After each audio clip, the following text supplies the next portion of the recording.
No doubt, you have been greeted with a handshake. You have greeted people with handshakes. You go around and you see people greeting one another with a handshake. But where did this start? How did it even begin?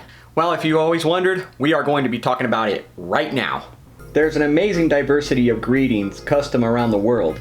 In Tibet, sticking out your tongue can be a way of welcoming people.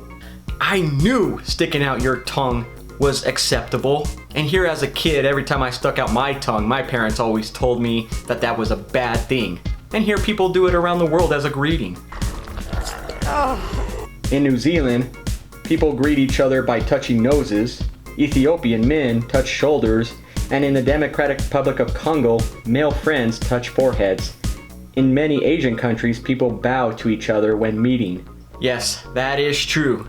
In Asia, they love to bow, and they are so polite. You can bump someone and they will bow to you saying excuse me and have this big smile. Completely different from what would happen here in America if you bump someone.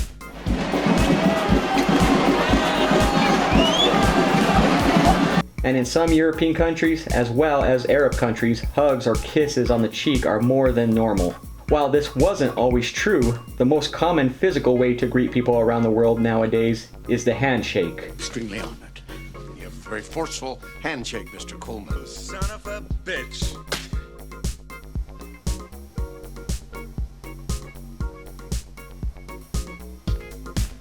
It's become so normal seeing people shaking hands that you may never have thought about why people shake hands. The history of handshake dates back to the 5th century BC in Greece. It was a symbol of peace, showing that neither person was carrying a weapon. During the Roman era, the handshake was actually more of an arm grab.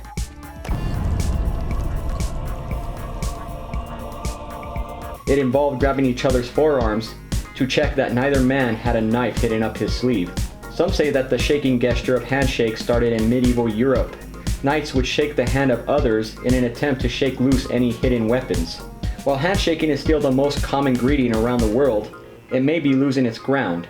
The fist bump was until recently a gesture mostly used by athletes and young people. Now it's becoming more and more common among everyone, including older people.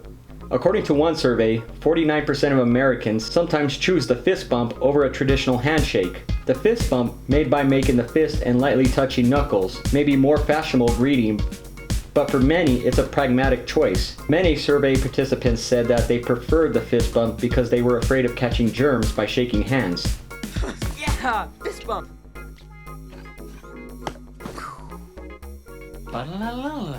How do you greet people? Do you greet them with a handshake or by a fist bump? Well, leave it in the comments below.